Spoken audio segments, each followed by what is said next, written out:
Bullies pulled her chair and shouted. She slammed him onto a table.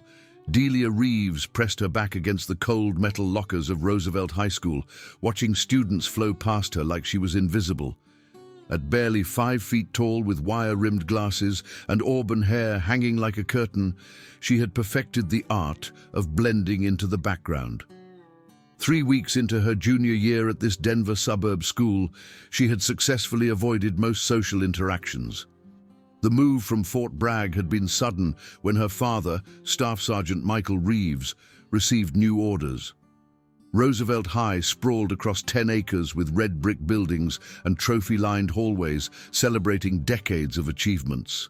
Delia found refuge in quiet corners like the third-floor library alcove and the empty art room during lunch. Her sanctuary was the corner table in the library where sunlight streamed through tall windows. Here, surrounded by dusty volumes, she could disappear into stories while the real world continued without her. Mrs. Patterson, the elderly librarian, had taken a motherly interest, often recommending books with genuine concern. The cafeteria represented her greatest challenge. The massive room echoed with hundreds of conversations and bursts of laughter that seemed to mock her solitude. She had claimed a small table near the windows, as far from the popular territory as possible, but today felt different. Today, she noticed Braxton Pike watching her. Braxton commanded attention wherever he went. At 6 feet tall, with perfectly styled blonde hair and confident swagger, Roosevelt High's star quarterback ruled his corner like a king holding court. His Letterman jacket caught fluorescent lights as he gestured to his followers. Beside him sat Trevor Mills, whose cruel smile seemed permanently etched across his angular face, and Jessica Harmon, who possessed beauty paired with a sharp tongue and sharper ambitions. The Pike name carried weight in this suburb, where his father owned the largest construction company in the county. What Delia hadn't expected was becoming the focus of his attention. It started small. A deliberately bumped shoulder in the hallway, sending her books scattering. Snickers when she bent to retrieve them, her face burning as students stepped around her like debris. Trevor's loud whisper of, "Watch where you're going, ghost girl," followed by Braxton's booming laugh, echoing off lockers. The incidents escalated gradually. In the cafeteria, Jessica would accidentally knock over Delia's water bottle, soaking her lunch. During PE class, Delia was always picked last, while Braxton made exaggerated sighs about being stuck with dead weight. The gymnasium became another battlefield where her lack of athletic prowess provided endless ammunition for their mockery. But Delia endured it all in silence, jaw clenched and fists buried deep in her jacket pockets. She had learned long ago that fighting back only made things worse. More importantly, she carried a secret that made their taunts feel like paper cuts to someone who had survived much deeper wounds. Every evening after school, Delia transformed from the quiet, overlooked student into someone entirely different. In their garage, her father had set up a complete martial arts training space. Heavy bags hung from reinforced beams, while mirrors lined one wall, reflecting the intricate movements Delia had been perfecting since she was 8. Under her father's watchful eye, Delia had earned her black belt in Taekwondo and advanced ranks in Brazilian Jiu-Jitsu. Her small frame concealed deceptive strength, while years of training had given her reflexes that could disarm opponents twice her size.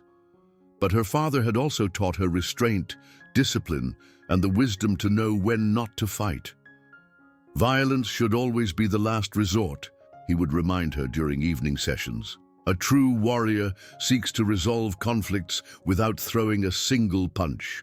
But when that moment comes, when you have no other choice, you end it quickly and completely." So Delia absorbed their daily torments, finding strength in knowing she could stop them whenever she chose. She told herself high school was temporary, that these bullies weren't worth the consequences of revealing what she was truly capable of. Each insult, each humiliation, she filed away while maintaining the facade of helplessness that seemed to satisfy their need for power. The pattern continued for weeks. Braxton would corner her in hallways, asking loudly if she had found her voice yet, while Trevor made exaggerated gestures of looking around for her personality. Jessica perfected the art of social exclusion, ensuring any student who showed kindness toward Delia quickly learned it wasn't worth the social suicide. But there was one person who seemed immune to their influence. Marcus Chen worked in the library during free periods, helping Mrs. Patterson organize returned books and assist students with research. He had kind eyes behind wire-rimmed glasses similar to Delia's, and quiet confidence that came from being genuinely comfortable with himself. Unlike most students who either ignored her or participated in her isolation, Marcus offered small gestures of kindness. He would save her favorite spot in the library when he saw her coming. When she struggled to reach books on high shelves, he would wordlessly appear with a step stool. Their conversations started with simple exchanges about assignments and gradually evolved into discussions about books, movies, and dreams beyond high school. Marcus talked about his plans to study computer engineering, while Delia shared her passion for creative writing, something she had never told anyone else at Roosevelt High. Their friendship bloomed in quiet spaces between classes, in the library's peaceful corners, and during brief encounters in hallways where Marcus would offer genuine smiles that made the day's earlier torments fade slightly. Delia found herself looking forward to these moments, feeling for the first time since arriving that maybe she wasn't completely alone. Braxton noticed their growing friendship with the predatory instincts of someone who viewed any happiness in his targets as a personal affront. During lunch one Tuesday, as Delia sat reading while eating her sandwich, Braxton's voice cut through the cafeteria noise like a blade. "Well, well, well. Looks like the invisible girl found herself a boyfriend." His words carried across multiple tables, drawing attention from students who had learned to watch for entertainment whenever Braxton set his sights on someone.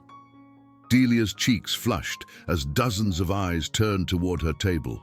Marcus, who had been approaching with a book recommendation, stopped mid-stride as the cafeteria fell into expectant hush. "I wonder if he knows what he's getting into," Trevor added with theatrical concern.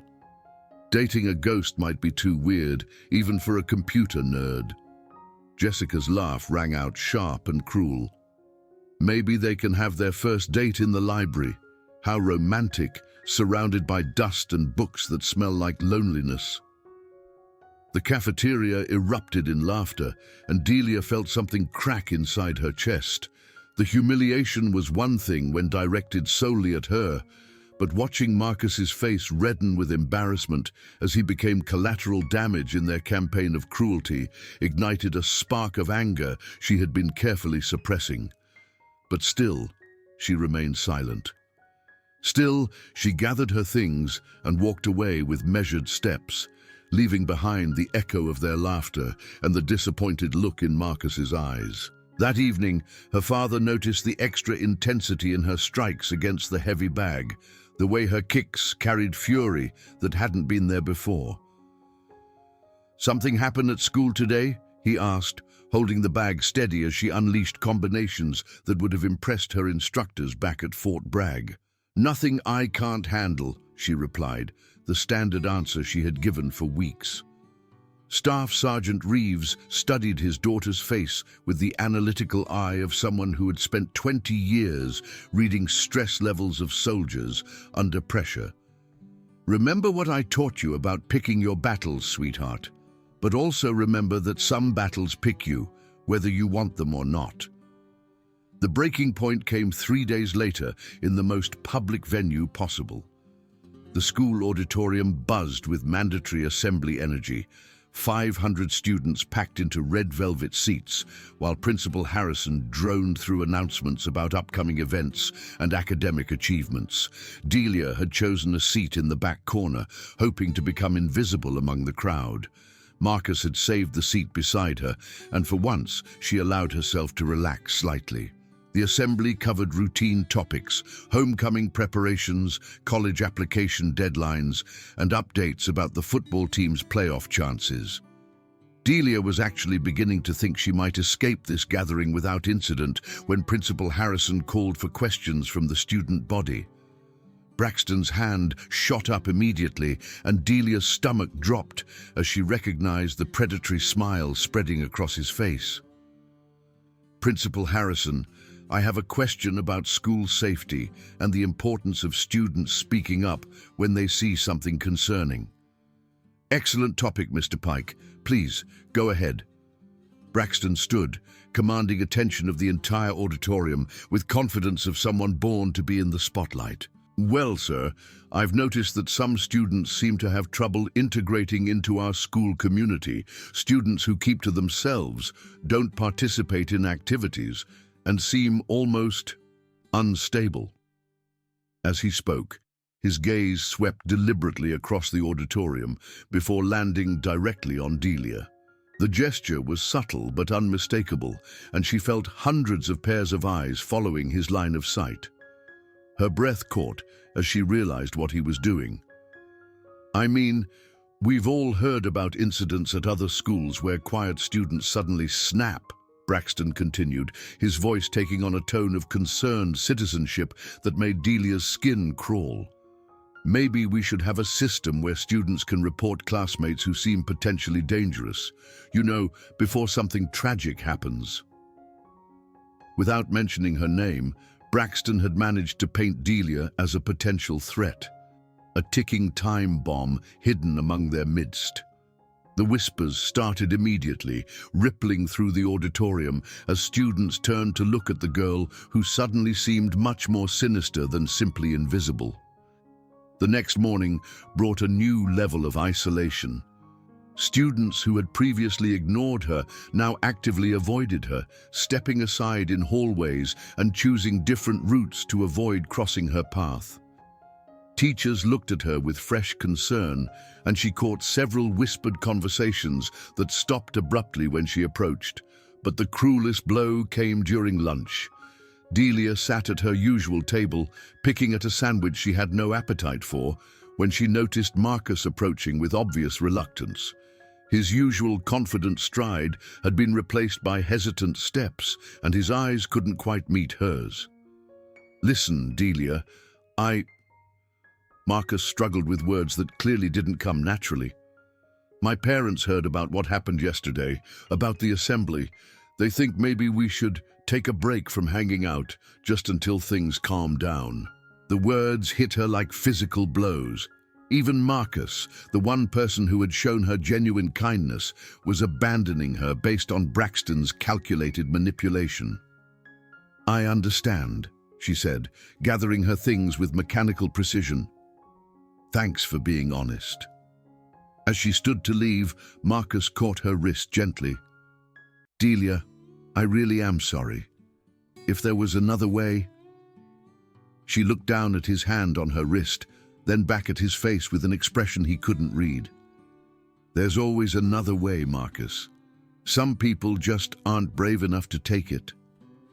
The final confrontation began in American history with Mr. Davidson. Delia sat in her assigned seat, taking careful notes as the teacher discussed the Revolutionary War.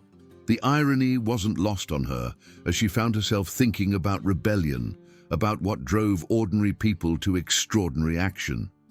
Mr. Davidson was discussing the Boston Tea Party when he posed a question about civil disobedience and when it becomes justified to resist authority. After several textbook responses, he called on Delia. "Miss Reeves, what do you think? When does resistance become not just justified, but necessary?" Delia felt every eye turn toward her, and something clicked into place. She sat up straighter and spoke in a clear voice that carried to every corner of the room. "I think resistance becomes necessary when peaceful attempts at resolution have been exhausted, and when the alternative is accepting systematic oppression that will only get worse over time." The colonists tried petition, compromise, and negotiation. When those failed, they had to choose between submission and action. Sometimes the cost of fighting back seems high, but the cost of not fighting back is always higher. The classroom fell silent, and Delia could sense her words carried more weight than a simple academic response. As the discussion continued around her, she felt strange clarity settling over her thoughts. She had just articulated her own situation with perfect precision. When the bell rang, Braxton's voice cut through the departure noise. Deep thoughts from the school psycho. Maybe we should be worried when she starts talking about revolution and fighting back. Trevor's laughter joined his leaders. Yeah, next thing you know she'll be quoting the Unabomber or something. Isn't that what quiet weirdos do before they snap? Delia turned slowly to face them, her movement so deliberate that it caught the attention of students filing toward the door. Actually, she said, her voice carrying quiet intensity that made the remaining students pause, I was thinking more about the Boston Massacre. How sometimes oppressors push too far and the response becomes inevitable. Braxton's smirk faltered slightly. Is that a threat, freak? It's a historical observation about what happens when people get tired of being pushed around. She walked toward the door with measured steps, and other students instinctively moved aside to create a clear path. At the threshold, she paused and looked back. The thing about revolutionaries is that no one sees them coming until it's too late. Word of the exchange spread through Roosevelt High with the speed that only teenage gossip could achieve. The quiet girl who had been an easy target for months had just issued what sounded suspiciously like a declaration of war. That afternoon, Marcus found her in the gymnasium during study hall. The massive space was empty, except for maintenance staff setting up equipment for evening basketball practice. He climbed up to where she sat alone in the bleachers. I heard about what happened in Davidson's class, he said. I'm sure you did. The whole school has heard by now, probably with creative embellishments. Marcus was quiet for a moment. I also realized that while I was worried about my college applications and what my parents might think, you were facing something a lot worse than social inconvenience. I was a coward, Delia. I abandoned you when you needed support the most, and I'm ashamed of that. It's not your fight, Marcus. Maybe not originally, but Braxton made it my fight when he used our friendship as ammunition against you. And I made it my fight when I decided I'm tired of watching good people get destroyed while everyone else stands around pretending it's not their problem. For the first time in days, Delia felt a spark of something other than anger or despair. Having an ally, especially one who understood the cost of standing up, changed the entire dynamic. The plan was simple. Marcus would publicly resume their friendship, forcing Braxton to escalate his tactics to maintain credibility. Meanwhile, Delia would project quiet confidence rather than her previous submissive demeanor. The combination would be irresistible to someone like Braxton, who couldn't tolerate any challenge to his authority. The opening move came the next morning at Delia's locker. Marcus appeared beside her carrying 2 cups of coffee from the shop across the street. Thought you might need some caffeine, he said, offering her one with a smile clearly visible to anyone watching. The gesture was simple, but unmistakable. Students walking past did double takes, and Delia could practically feel the gossip network activating. Marcus Chen was publicly aligning himself with the girl Braxton Pike had marked as a social pariah. Braxton's response was predictably swift and public. During lunch, as Delia and Marcus sat together at their usual table, the quarterback's voice boomed across the cafeteria. Well, look who's back together. The school psycho and her computer nerd boyfriend. How romantic. The cafeteria fell silent as hundreds of students turned to watch the confrontation unfold. Delia felt the familiar burn of humiliation, but forced herself to remain calm and seated. You know what I find interesting, Braxton continued. How quickly some people forget about safety when they're thinking with the wrong part of their anatomy. I hope Marcus there has good life insurance. The comment drew gasps from several students, even by Braxton's standards, suggesting that Delia might physically harm Marcus was pushing boundaries of acceptable behavior. But Delia remained seated, sipping her water and maintaining eye contact with Braxton across the cafeteria. Her calmness seemed to unnerve him more than any angry response would have. Finally, Delia stood. The movement was fluid and controlled, and something about her posture made the cafeteria fall even more silent.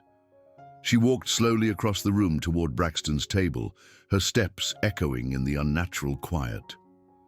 "You know, Braxton," she said, her voice carrying clearly through the silent space, "I've been thinking about something you said during the assembly, about students who seem potentially dangerous. I realized you were absolutely right. Students who use fear and intimidation to control others, who systematically target anyone they perceive as different or vulnerable, who try to destroy people's reputations and relationships for their own entertainment. Those students really are dangerous. The question is, what should we do about students like that?" Braxton's face flushed red as he realized she had trapped him in his own rhetoric. "Are you threatening me?" "I'm asking a philosophical question about school safety. The same question you asked during the assembly." With that, she turned and walked back to her table, leaving Braxton standing with no good options for response. For the first time since arriving at Roosevelt High, Delia had publicly stood her ground against Braxton Pike and emerged victorious. The retaliation came 2 days later in the most public and humiliating way possible. Delia was crossing the main courtyard during lunch when she noticed an unusual crowd gathered near the central fountain. Students were pointing and laughing at something, and she could hear Braxton's voice rising above the general noise. As she got closer, her stomach dropped. Scattered across the ground around the fountain were dozens of printed pages, and she could see her own handwriting on several of them.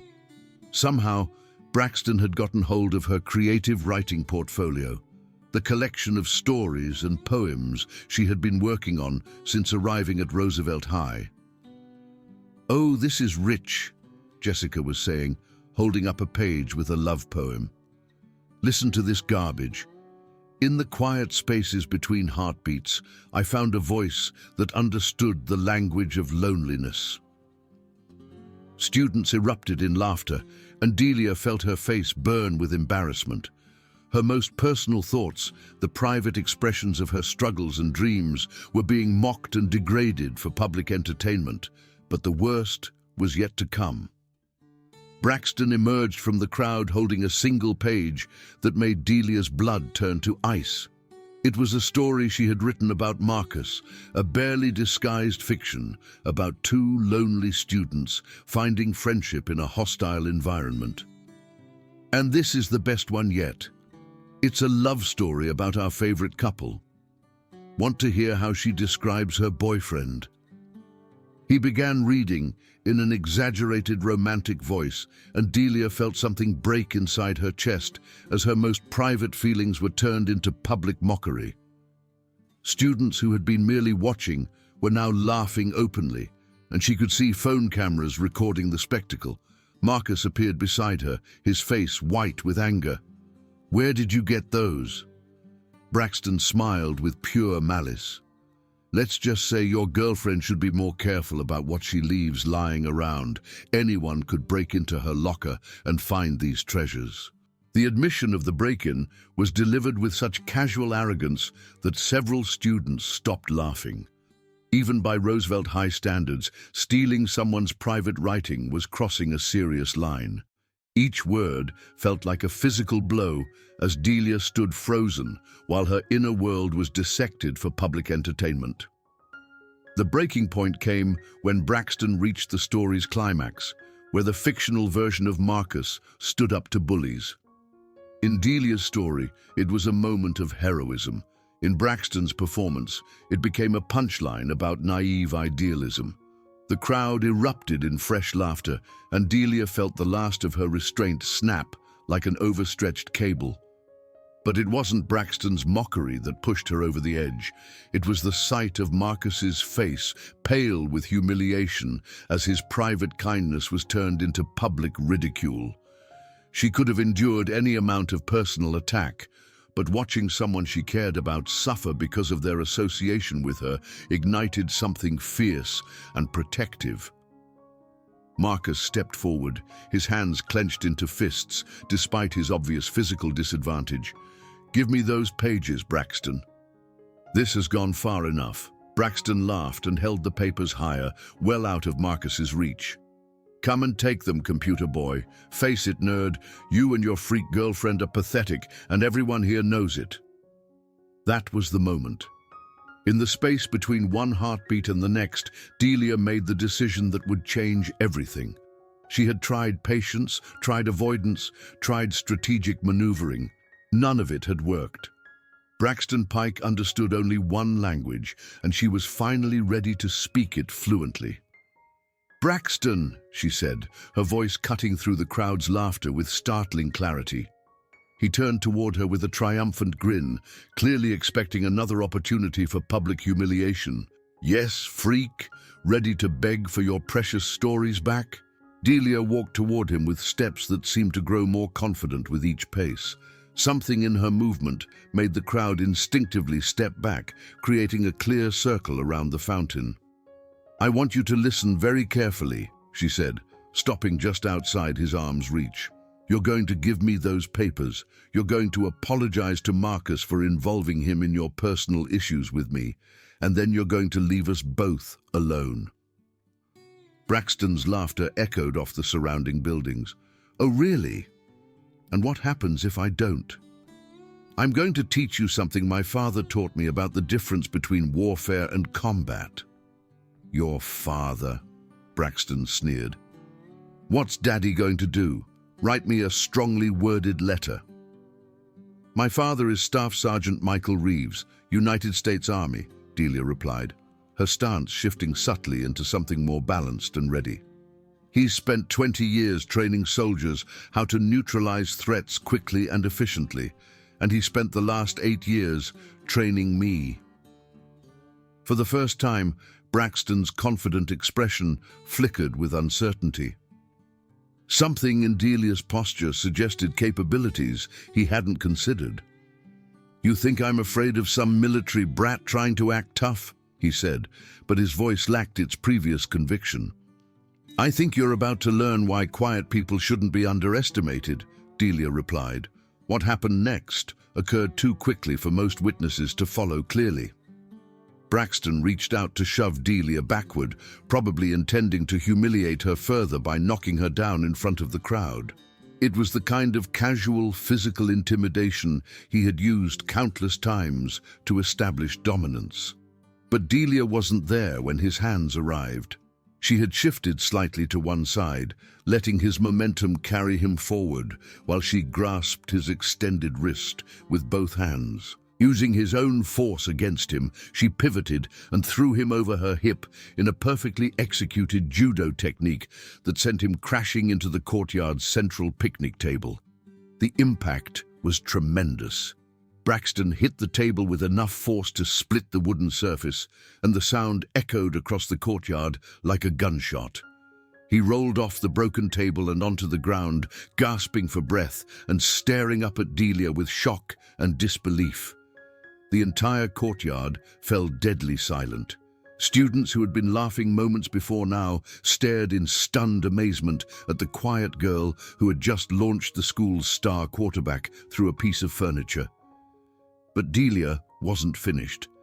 As Braxton struggled to his feet, his face red with rage and embarrassment, she stepped forward with the fluid grace of someone completely comfortable with physical confrontation. "The papers," she said calmly. "Now." Braxton charged at her with a roar of fury, all technique abandoned in favor of pure aggression. To the watching students, it looked like Delia was about to be overwhelmed by someone nearly a foot taller and 60 pounds heavier. Instead, she dropped low and swept his legs, sending him crashing to the ground again.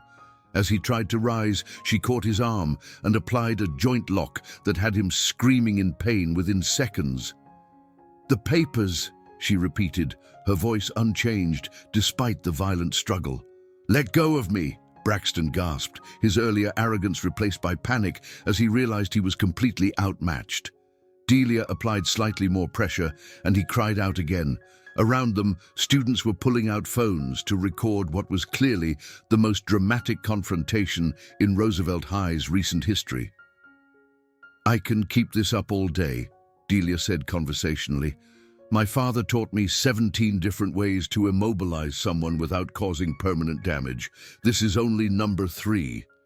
The papers, Braxton. Last chance." "Fine," he gasped. "Take your stupid stories. Just let me go." She released the hold and stepped back, allowing him to scramble away from her reach. With shaking hands, he gathered the scattered pages and thrust them toward her, his eyes never leaving her face. Delia accepted the papers calmly, straightening them with meticulous care, while Braxton rubbed his shoulder and stared at her with a mixture of fear and disbelief. "Now, the apology," she said. Braxton looked around the courtyard, clearly hoping for some escape from this humiliation, but the circle of students showed no signs of dispersing, and several were still recording everything. "I'm sorry," he mumbled, barely audible. "Louder," Delia instructed, "and look at him when you say it." Braxton's face flushed deeper red, but he turned toward Marcus and spoke in a clear voice. "I'm sorry for involving you in this. It was between me and her." Delia studied Braxton's face for a long moment, then stepped closer to him. He flinched backward, clearly expecting another attack, but she simply spoke in a voice low enough that only he could hear. "You have a choice now. You can accept that this is over and move on with your life, or you can try to escalate this further, but understand something. I'm not the helpless victim you thought I was. Push me again, and what happened here will seem gentle compared to what comes next." She stepped back and raised her voice so the entire crowd could hear. "This is finished. Braxton and I have settled our differences, and I hope we can all move forward like mature people." With that, she took Marcus's arm and walked away from the courtyard, leaving behind a crowd of stunned students and one thoroughly humiliated former bully. The story spread through Roosevelt High like wildfire. Within an hour, 3 different videos of the confrontation had been posted to social media, viewed thousands of times, and shared across multiple platforms. Students who hadn't been present demanded detailed accounts from those who had witnessed the impossible. Quiet Delia Reeves had not only stood up to Braxton Pike, but had dominated him so completely that he had been reduced to pleading for mercy. The aftermath was swift and decisive. Braxton's reputation, built on his ability to intimidate and control others, crumbled overnight. Students who had feared him began to see him as just another teenager with more bluster than substance. His followers quickly distanced themselves from someone who was no longer seen as powerful. More importantly, the entire social dynamic of Roosevelt High shifted. Students who had been targets of various bullies found new courage to resist. Teachers began paying closer attention to the real dynamics in their classrooms and hallways. For Delia, the change was equally dramatic, but more complex. She was no longer invisible, but the attention wasn't entirely comfortable. Some students looked at her with newfound respect, while others seemed nervous around her. A week after the confrontation, she found herself back in the library with Marcus, surrounded by the familiar comfort of books and quiet conversation. "Do you regret it?" Marcus asked as they worked on a joint project. Delia considered the question carefully. "I regret that it was necessary. I regret that peaceful resolution wasn't possible, but I don't regret standing up for myself and for you. What do you think?" Marcus was quiet for a moment, organizing his thoughts. "I think you did what you had to do when every other option had been exhausted. I think you showed incredible restraint by not seriously hurting him when you clearly could have. And I think you demonstrated something important about the difference between being a victim and being a survivor." 3 weeks later, Braxton approached her table in the library with obvious reluctance, his usual swagger replaced by something resembling humility. "I wanted to apologize," he began, the words clearly difficult for him, "not just for the thing in the courtyard, but for everything. The way I treated you from the beginning. It was wrong." Delia studied his face, seeing something she hadn't expected. Genuine remorse mixed with a kind of grudging respect. "Apology accepted," she said finally, "but understand that this doesn't mean we're friends. It just means we can coexist peacefully." "I understand. And for what it's worth, I think Marcus is lucky to have someone willing to fight for him." After he left, Delia sat alone thinking about transformation, redemption, and the complex dynamics of power and resistance. She had learned something important about herself during those weeks of harassment and the final confrontation. She was stronger than she had realized, not just physically, but emotionally and morally. More importantly, she had learned that sometimes the most peaceful people must be prepared for war, not because they seek conflict, but because others will inevitably test their boundaries. Her father had been right. Some battles choose you, regardless of your preference for peace. The remaining months of junior year passed without major incident. Delia and Marcus grew closer, their friendship deepened by shared adversity and mutual respect. She never again had to use the physical skills her father had taught her, but the confidence that came from knowing she could defend herself transformed how she moved through the world. The quiet girl who had once hidden in library corners was gone, replaced by a young woman who understood that true power came not from the ability to hurt others, but from the wisdom to know when protection required action, and the courage to take that action when the moment arrived.